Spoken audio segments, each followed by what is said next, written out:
I'd like to stand. So, I have very few points. One of them is that people keep saying that stop and frisk is leading to distrust of the police. I'm sorry. When the KKK became the NYPD, that led to distrust of the police. I'm sorry. So I just want to be clear. I have issues with my legs. Is it okay if I stand? I've been sitting for a very long time. So for people who are differently able, you're going to have to find ways to accommodate them. And I'm going to take back those 4 seconds. So when the KKK became the NYPD, that's when the distrust started. It didn't start with stop and frisk, and it's not going to end with stop and frisk. So I want to be clear about the context in which we're speaking, and I'm not going to address you all because we're talking to the crowd. I want to talk to the people in the audience for whom this means we have to go back to neighborhoods where this is happening tonight, where you may be stopped and frisked on your way home, and we have to be thinking about what we're doing beyond stop and frisk. So my second point is Cop Watch. If you don't know what that is, please get with a group that does it. I do Cop Watch in the Heights. We do it through the Malcolm X grassroots movement. You can do it through People's Justice. It is a way to monitor the police. It is a way to make sure that we are standing up in our communities today. And everyone can do it. As long as you see a cop stopping somebody and you pull out your cameras and you video, that becomes the protection that people need. While we wait for these policies to pass, we need to protect ourselves right now. So like the police say, if you see something, say something. If you see the police stopping somebody, you watch them and you let them know, and you let the people that are being watched that they have the right not to allow their pockets to be searched. They have the right to remain silent, and they have the right to know who that police officer is and why they're stopping them. I also want to talk about the other 30,000 cops that you mentioned. In case you haven't seen it, there's a video of an officer being recorded calling a young person who they stopped and frisked, who they had actually stopped and frisked several times. I guess your school showed that video at the assembly. And yes, that police officer is calling that young person a fucking mutt. This is a time where that gets recorded, but this happens all the time. So when you tell me that police are searching for guns, but they're calling our young people out of their names, they are calling people all kind of despicable, disgraceful names when people testify that they're being touched inappropriately. Well, I can't walk down my block without cops telling me what a fat ass I got. That's a problem for me. And so we need to be doing Cop Watch. We need to be taking down names, and we need to make it clear that they were never on our side, and that we are talking about the majority of them, including the one that raped that woman in Washington Heights, are not on our side, and we need to be clear about that. When we talk about alternatives, I also want to say that we need to be thinking about community control of our precincts. We do not need one commissioner who is being told what to do by apparently the general of a 7th largest army in the world that gets trained in Israel, by the way, that in the Daily News they're telling me hires a majority of officers that don't live in New York City. Forget that they don't live in our neighborhoods. We need community control of our precincts. I need to know who you are if you walk in my beat, because you need to know who I am, you need to know who my cousins are, and you need to know who my brothers and sisters are, so that you know when you see Johnny on the corner, you know he's getting eggs for his grandmother, or you know why he's running out of that store. I have 4 more seconds because of the issue with the standing. So we need to know that our police know who we are, and we have to demand that in our neighborhoods. That's my time. Thank you.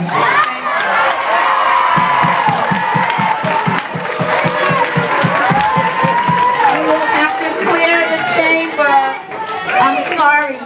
We will have to clear the chamber. We have to maintain proper decorum at the hearing. Thank you. I want to thank you for a testimony. I also want to thank you for your service to the country and your testimony as well. I just want to make sure that everybody knows that it wasn't easy to bring the field hearings out of City Hall. So there's a lot of people who are probably expecting certain behaviors and certain ways for us to behave. I want to make sure that we can show that we can have and need to have these hearings that are outside of Manhattan and in the outer boroughs, so that people's voices can be heard. So please try to remember that. This is obviously a touchy subject.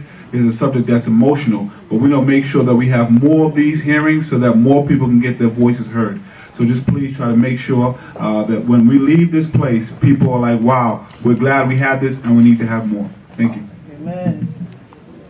And I just want to mention, for the record, we usually do have an American flag at City Council hearings, but apparently we didn't bring it with us tonight. Okay, next speaker. Hi, good evening. My name is Yolanda Matthews, and thank you, Jamani Williams, Councilor Jamani Williams, Deborah Rose, and Councilwoman Chen, and all the other councilors who are not here for supporting this act. Thank you for having me. And again, I'm Yolanda Matthews, and I'm here to testify what happened to me. I don't even care to really read this paper, of course, it happened to me. Since 2009 of September the 8th, I was Please speak into the 2009 of September the 8th, I was inside my front yard with my gate closed. I live in Brownsville, Brooklyn, New York. It was exactly 7:45 p.m. and I was reading a book and I was waiting for the street lights to come on because in September it does get dark. So I live in Marcus Garvey Village and this SWAT car kept riding up and down the street, one-way street on Chester Street.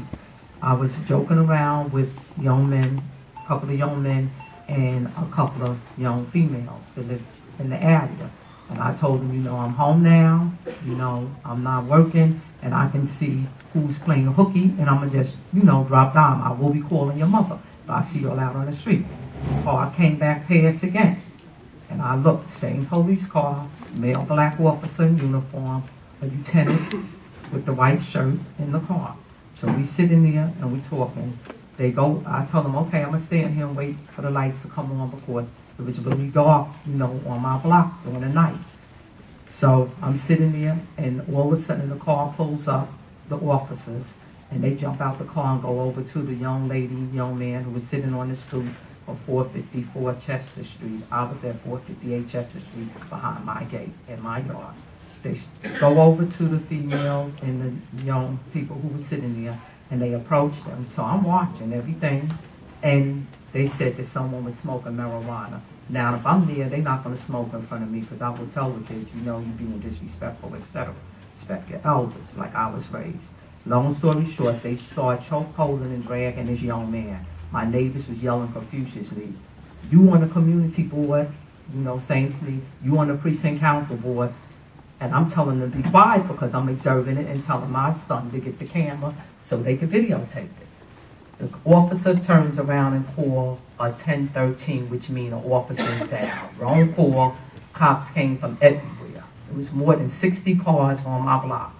The first officer to the scene was a male, white detective, plain clothes, came over to the gate and started constantly kicking me and pushing me down my stairs. I was holding on to the fence. Of course, I had amputation on my right hand. They didn't even care.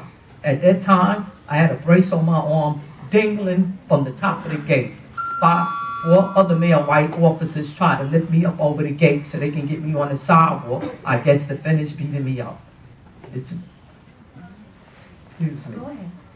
I am thankful that I'm alive because 5 male white officers beating on you for no reason at all is unjustified. To go on to further that, being that I press charges against them, not one of them officers or offered a force. They still working, and they still out in the community today working. The officers in the 73rd Precinct in Brownsville is off the hook. They are very disrespectful, not all of them, but the majority of them. And to me, they are a danger to our community. The majority of them that work there.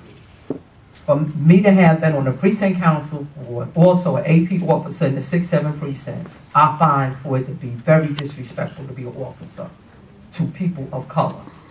To go on with that, they beat my son up. So October the 18th of the same year, harassment for walking my toy Yorkie. He looks suspicious walking a toy Yorkie. To continue, they beat my son up again this year, September the 18th. He was arrested in my development with 30 other youth for trespassing where they live at. And it's an ongoing situation. I feel that the Community Act,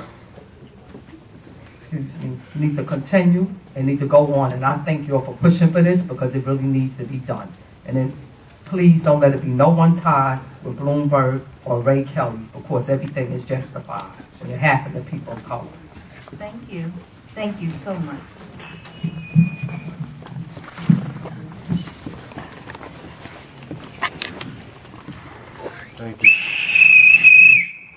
It's time to blow the whistle on stop and frisk. Right? My name is Travis Morales, and I work with the Stop Mass Incarceration Network, and I support the Revolutionary Communist Party. And I'm here tonight with some urgent and vital news. This morning, a crime was started. A crime is being committed in the Queens Criminal Court. Four stop and frisk freedom fighters went on trial this morning facing 2 years in jail. 2 years in jail for putting their bodies on the line last November 19th at the 103rd Precinct. Putting their bodies on the line to stop and frisk. And this is an outrage. They're being prosecuted by the DA, Richard Brown, who forgot how to prosecute when the police murdered Sean Bell. But he wants to put these four brothers, Carl Dix, Jamel Mims, Bob Parsons, and Morgan Rodwald, in jail for 2 years. And make no mistake, what is being put on trial here is nothing less than the ability and the right to stand up and say no more to the racist policy of stop and frisk, which terrorizes black and brown people throughout the city. One of the defendants, Carl Dix of the Revolutionary Communist Party, was him and Cornel West, who a little over a year ago issued the call for a campaign of nonviolent mass civil disobedience to stop and frisk. And hundreds of people a year ago answered that call in Brownsville, in Harlem, and in Queens to stop and frisk. And without the mass resistance and the actions of these people and hundreds more who put their bodies on the line in protest, stop and frisk would not now be so hotly contested in the city and the courts. The even more urgent truth is that standing up to defend these freedom fighters has everything to do with putting an end to the crime of stop and frisk. And the way the whole generation is being condemned to lives of criminalization, marginalization, brutality, and the spirit-crushing, human-wasting confinement of the largest prison system in the world. How many more Ramarley Grahams? How many more Sean Bells? How many more of our young people being shot down by the police, being criminalized, beaten, put in a prison pipeline for a life of misery and brutality? And the authorities want to punish these people for having stood up for justice, and doing that, deliver a message that anyone who resists their criminal justice will pay a heavy price. And this is the first of 5 trials that's starting over the next 6 weeks to jail the stop and frisk freedom fighters. And I want to call on all the city council members who oppose stop and frisk to come down to the Queens Criminal Courthouse tomorrow to have a press conference demanding that the charges against Carl Dix, Jamel Mims, Bob Parsons, and Morgan Rodwald be stopped, because this must not go down. If we allow them to be convicted in jail without a massive fight, and the battle against stop and frisk and the whole spirit of resistance will be seriously weakened. But if many people stand with them in this legal battle, if we beat this back, the movement will gain further initiative, pulling more people into the struggle. Stop and frisk. No jail time for Carl Dix and the stop and frisk freedom fighters. I want to call on the council members to sign this statement, this resolution calling for the dropping of all the charges. Councilman Jumaane Williams has already signed this statement. I ask others to sign it. I ask everyone in the audience to sign it, to get this flyer with the details, but this was not allowed to go down, and it's going to depend on you, everyone in this room, to stop this outrage. Thank you. Thank you so much. And thank this panel. The next panel will come forward: Raul Rodriguez, Alfredo Carrasquero, Lumumba Bandele.